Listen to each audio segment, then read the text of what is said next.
Hello everyone, welcome back to the next video of this chapter, that is matter in our surroundings.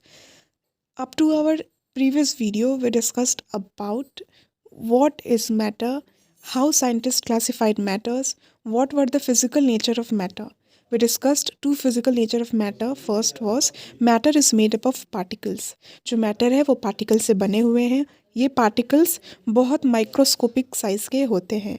Second point was how small are this particles of matter. तो हमने दूसरे experiment से ये prove किया था कि जो matter के जो पार्टिकल्स हैं जो कंबाइन करके मैटर को कंस्टिट्यूट करते हैं वो बहुत छोटे साइज़ के होते हैं, वो बहुत टाइनी होते हैं. इस एक्टिविटी में क्या था कि पोटेशियम परमैंगनेट का जो कलर था वो हम 2-3 बीकर्स में ऐड करने के बाद भी नहीं गया था. इससे ये पता लग रहा था कि ये पार्टिकल्स इतने टाइनी हैं जो कि एक क्रिस्टल में मिलियंस और मिलियंस प्रेजेंट हैं. ठीक है. और एक दूसरी एक्टिविटी ये थी कि हमें डेटॉल को ऐड करना था एक बीकर में. एक बीकर लेंगे, उस बीकर में हम वाटर फिल करके उसमें एक ड्रॉप डेटॉल डालने के बाद स्टर कर देंगे और वो डेटॉल है उस पूरे कंटेनर में, उस पूरे बीकर में अच्छी तरीके से डिसॉल्व कर जाएगा. और उस बीकर के डेटॉल को अगर हम दूसरे कंटेनर में ऐड करेंगे जिसमें वाटर फिल्ड है, डेटॉल का स्मेल उसमें भी कैरी होगा. फिर जो सेकेंड बीकर होगा उसके सॉल्यूशन को अगर हम तीसरे कंटेनर में डालेंगे तो उसका जो स्मेल है उसमें भी कैरी होगा. इससे ये पता लग रहा है कि जो पार्टिकल्स हैं वो इतने ज़्यादा स्मॉल हैं, इतने ज़्यादा माइन्यूट हैं और इतने ज़्यादा नंबर में प्रेजेंट हैं कि ये स्मेल को कैरी कर रहे हैं. और पोटेशियम परमैंगनेट में क्या था कि वो कलर को कैरी कर रहे थे. ठीक. उसके बाद 1.2 कहता है we have to discuss about the characteristics of particles of matter. कि हमने तो डिस्कस कर लिया कि मैटर पार्टिकल से बना है और ये पार्टिकल्स बहुत छोटे माइन्यूट हैं. अब हम डिस्कस करेंगे कि इन पार्टिकल्स का नेचर क्या है, इनकी प्रॉपर्टीज़ क्या है, इनकी कैरेक्टरिस्टिक्स क्या हैं. तो first characteristics of the particles of matter is that these particles have intermolecular space, means they have a space between them. एक पार्टिकल दूसरे पार्टिकल के बीच में स्पेस होता है. So now we will discuss about the particles of matter have a space between them. So it is obvious and it is proven from. So now we have to discuss that the particles of matter have a space between them. Means the particles of any matter has intermolecular space between them. ठीक है. और suppose हम lemonade बना रहे हैं, नींबू पानी बना रहे हैं, उस पानी में हम नींबू को ऐड करेंगे तो उस पानी मतलब जो वाटर है उसके मॉलिक्यूल्स होंगे. और जब उसमें हम नींबू ऐड करेंगे, नींबू रस यानी कि जब लेमन जूस है उसको ऐड करेंगे तो उसके भी पार्टिकल्स होंगे. Since both are in liquid state तो उनके भी पार्टिकल्स होंगे. ठीक है. तो जैसे ही पार्टिकल्स हैं तो कहीं ना कहीं उनके बीच में स्पेस तो होगा ही ना, जब भी तो उसमें ये वाटर के मॉलिक्यूल्स, वाटर के जो पार्टिकल्स हैं उनके बीच में स्पेस है. इसीलिए जब हम लेमन जूस ऊपर से ऐड कर रहे हैं तो लेमन के पार्टिकल्स जो हैं वो जाके वाटर के बीच के स्पेसेस में घुस जा रहे हैं, उसमें जाके वो फिक्स हो जा रहे हैं और हमें ऐसा लग रहा है जैसे वो मिक्स हो गया है, डिज़ोल्व कर गया है. Suppose this is the container and it is having molecules of water. ये वाटर के मॉलिक्यूल्स हैं, ये इसी टाइप से अरेंज्ड होते हैं. ठीक. लेकिन इन पार्टिकल्स के बीच में क्या है, स्पेस है. ठीक. और इसी स्पेस में जब हम लेमन जूस को ऐड कर रहे हैं तो वो जो लेमन के पार्टिकल्स हैं वो इसी तरीके से इसमें आके ऐड हो जाएंगे, इस तरीके से. और हमें ऐसा लगता है बाहर देखने में कि ये उसमें अच्छे तरीके से डिसॉल्व हो गया है, घुल गया है, मिक्स हो गया है. तो अंदर क्या सीन चल रहा है, अंदर यही चल रहा है कि जो वाटर के मॉलिक्यूल्स थे उनके बीच में स्पेस था, उनके बीच में जगह है और उन्हीं जगहों में ये जो लेमन के पार्टिकल्स हैं वो आके एंटर कर जा रहे हैं और हमें ऐसा लग रहा है वो पूरी तरीके से डिसॉल्व कर गया है. तो पूरे इन 3 एक्टिविटीज़ से हमें यही प्रूव करना है कि जो मॉलिक्यूल्स जो पार्टिकल्स है मैटर के उनके बीच में स्पेस है. ठीक है. Now we will discuss about the second characteristics of particles of matter. The particles of matter are continuously moving. Here it is written कि जो molecules यानी कि जो particles होते हैं किसी भी matter का वो हमेशा motion में होते हैं. कैसे पता लगेगा ये? करना एक्टिविटी से हमें ये प्रूफ होता है. कैसे क्या करना है, हमें एक अनलिट इंसेंस स्टिक यानी कि एक अगरबत्ती जो कि बुझा हुआ है, तो जल नहीं रहा है, उसको क्लास के एक कॉर्नर पे रख देना है। फिर कहता है कि हमें उसके कितने करीब जाना पड़ रहा है उसको स्मेल करने के लिए। काफ़ी करीब जाना पड़ेगा। अगर हम नॉर्मल इंसेंस स्टिक लाते हैं, कोई भी धूपबत्ती अगरबत्ती है, उसको रख देंगे तो उसमें स्मेल थोड़े डिस्टेंस तक ही आता है, मतलब वहीं तक, दूर तक नहीं जाता। लेकिन क्या करना है फिर, अगर उसी इंसेंस स्टिक को जब हम लिट कर देंगे, ठीक है, लिट करने के बाद क्या होगा कि उसका स्मेल जो है वो दूर तक ट्रैवल कर जाएगा। क्यों कर रहा है वो ट्रैवल करने के पीछे एक वजह है, एक रीज़न है कि ये पार्टिकल्स मोशन में थे, जब ही वो मूव कर गया तभी उसका स्मेल जो है, हम अगर क्लास के एक कॉर्नर पे जला दें तो उसका स्मेल जो है क्लास के बाहर तक आ जाएगा। ऐसा इसलिए हो रहा है क्योंकि वो मोशन में है, और जैसे ही टेम्परेचर बढ़ रहा है, मोशन जो है, स्पीड जो है पार्टिकल का, वो बढ़ जा रहा है। सेकेंड एक्सपेरिमेंट में, सेकेंड एक्टिविटी में हमें क्या करना है, we have to take 2 beakers, ठीक है, 2 बीकर लेना है, दोनों को फिल करना है वाटर से, ठीक है।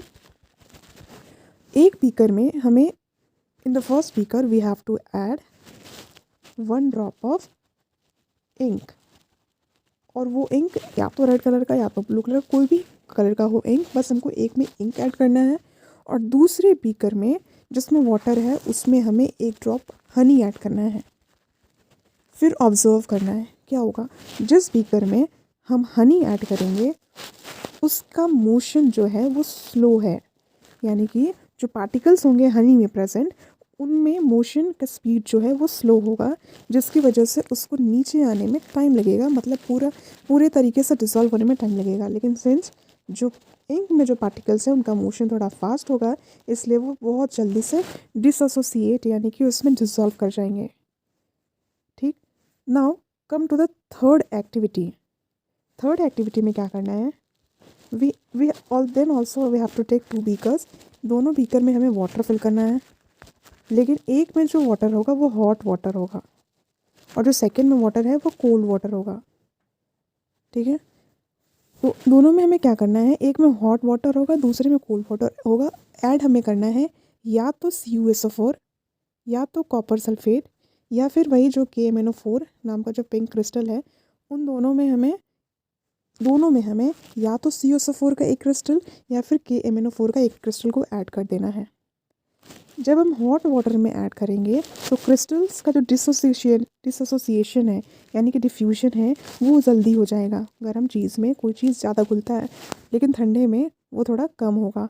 What is the reason behind this? पहली चीज़ यहाँ से ये प्रूफ होता है कि जो मैटर के जो पार्टिकल्स हैं वो मोशन में है, और इन्हीं मोशन के स्पीड को हम टेम्परेचर बढ़ाकर इंक्रीज़ कर सकते हैं। और जब टेम्परेचर बढ़ाते हैं तो जो डिफ्यूजन का मतलब होता है कि जब कोई चीज़, डिफ्यूजन का मतलब होता है कि पार्टिकल्स इंटरमिक्स कर जाते हैं, जैसे वाटर के पार्टिकल्स में आकर इंक का पार्टिकल मिक्स हो जा रहा था। पार्टिकल्स तो 2 अलग हो गए, एक वाटर का पार्टिकल है और एक इंक का पार्टिकल है, लेकिन दोनों इंटरमिक्स हो जा रहे हैं, एक दूसरे में घुल जा रहे हैं, वो भी अपने से, खुद से। तो इसको डिफ्यूजन कहते हैं, ठीक है। तो यहाँ से लिखा भी यहाँ पे कि particles of matter are continuously moving, और जब कोई चीज़ मोशन में हो ना, जब कोई मोशन में हो बॉडी, उसमें एक एनर्जी होती है, उस एनर्जी को हम लोग काइनेटिक एनर्जी कहते हैं। काइनेटिक एनर्जी को हम कैसे बढ़ाते हैं, जब टेम्परेचर इंक्रीज़ कर जाए तो काइनेटिक एनर्जी भी इंक्रीज़ करता है।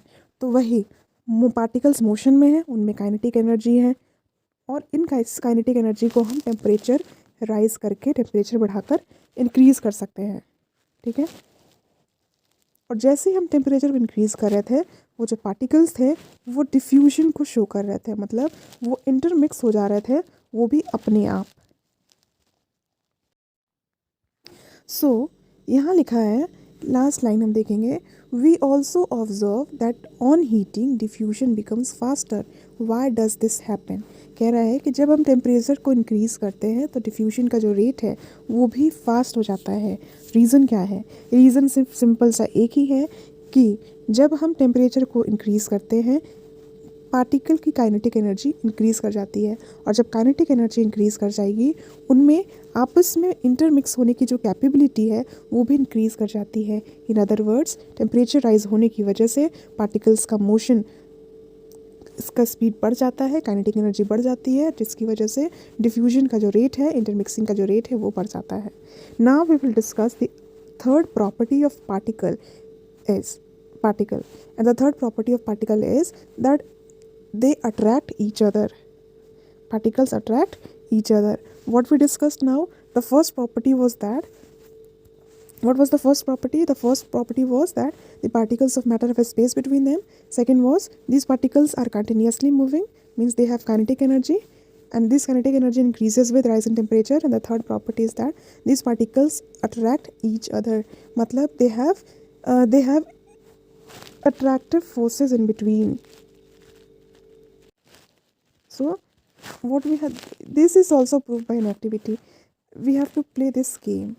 Idu Mishmi dancers. What these dancers do, they lock their arms. ठीक है, वो लॉक कर लेते हैं. इन अदर वर्ड्स, इनको हम एज अ पार्टिकल कंसीडर करें. यहाँ पे कितने पार्टिकल्स हो जाएंगे? यहाँ पे 5 डांसर्स हैं, मतलब 5 पार्टिकल्स हैं.